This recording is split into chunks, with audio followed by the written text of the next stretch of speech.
Welcome back to സത്രോസ് YouTube channel. അപ്പോൾ രാത്രിക്ക് നമുക്ക് കഴിക്കാനായിട്ട് ഇഡ്ഡലിയും ചിക്കൻ കറിയാണ് കേട്ടോ ഉണ്ടാക്കുന്നത്. രാവിലെ ആട്ടി വെച്ച മാവ് എന്നെ നോക്കിയിട്ട് നീ എന്നെ എപ്പോൾ എടുക്കും എന്ന് ചോദിച്ചുകൊണ്ടേ ഇരിക്കുന്ന പോലെ തോന്നിയപ്പോൾ നിന്നെ ആദ്യം എടുത്ത് അങ്ങോട്ട് ഒഴിക്കാമെന്ന് വിചാരിച്ചു. അപ്പോൾ വേഗം ഇഡ്ഡലിയൊക്കെ ഒഴിച്ച് നമ്മൾ വേഗം പാത്രത്തിലേക്ക് മാറ്റി റെഡിയാക്കി വെച്ചു. ഇഡ്ഡലി വേകുന്ന സമയം കൊണ്ട് നമുക്ക് ചിക്കൻ കറി ഉണ്ടാക്കാമെന്ന് വിചാരിച്ചു കേട്ടോ. അപ്പോൾ അതിനായിട്ട് നമ്മൾ ഇഞ്ചി, വെളുത്തുള്ളി, ചെറിയുള്ളിയൊക്കെയാണ് നമ്മൾ തൊലിച്ചെടുക്കുന്നത്. കുറച്ച് ചിക്കൻ വാങ്ങിച്ചത് എടുത്ത് വെച്ചിട്ടുണ്ടായിരുന്നു. അപ്പോൾ അതും കൂടി ചേർത്ത് നമുക്ക് വേഗം ഒരു ചിക്കൻ കറി ഉണ്ടാക്കാം. സിമ്പിളായ റെസിപ്പി. അപ്പോൾ മിക്സിയുടെ ജാറിലേക്ക് തൊലിച്ച് വെച്ചിരിക്കുന്ന ചെറിയുള്ളി, വെളുത്തുള്ളി, ഇഞ്ചി, ഗരം മസാല, സ്പൈസസ് എല്ലാം ഇട്ട് നമ്മൾ നന്നായിട്ട് അരച്ചെടുക്കുക. ഒരു കുക്കറിൽ, ഇത് നാട്ടുകോഴിയാണ് കേട്ടോ, അപ്പോൾ കുക്കറിൽ എണ്ണ ഒഴിച്ചതിന് ശേഷം മല്ലിയില, കറിവേപ്പില, നമ്മൾ അരിഞ്ഞു വെച്ചിരിക്കുന്ന വലിയ ഉള്ളി, തക്കാളി എല്ലാം ചേർത്ത് നന്നായിട്ട് വഴറ്റിയതിന് ശേഷം നമ്മൾ അരച്ച് വെച്ചിരിക്കുന്ന പേസ്റ്റ് ഇതിലേക്ക് ആഡ് ചെയ്ത് നന്നായിട്ട് വഴറ്റുക. അതിൻ്റെ കൂടെ തന്നെ നമ്മൾ മഞ്ഞൾപ്പൊടി, മുളക് പൊടി, മല്ലിപ്പൊടി ചേർത്ത് നന്നായിട്ട് വഴറ്റിയെടുക്കുക.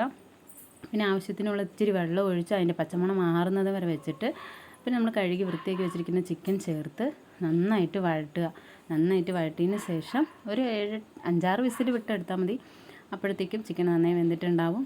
അപ്പോൾ നമ്മുടെ ചാനൽസ് ഇഷ്ടമാവുകയാണെങ്കിൽ ലൈക്ക് ചെയ്യുക, സബ്സ്ക്രൈബ് ചെയ്യുക, സപ്പോർട്ട് ചെയ്യുക. നാളെ മറ്റൊരു വീഡിയോ ആയിട്ട് കാണുന്നത് വരെയും ബായ്. കുറേ പേര് നമ്മുടെ ചാനൽ സബ്സ്ക്രൈബ് ചെയ്യാതെ കാണുന്നുണ്ട്. അപ്പോൾ അവരൊക്കെ ഒന്ന് നമുക്ക് സബ്സ്ക്രൈബ് ചെയ്ത് സപ്പോർട്ട് ചെയ്യുക.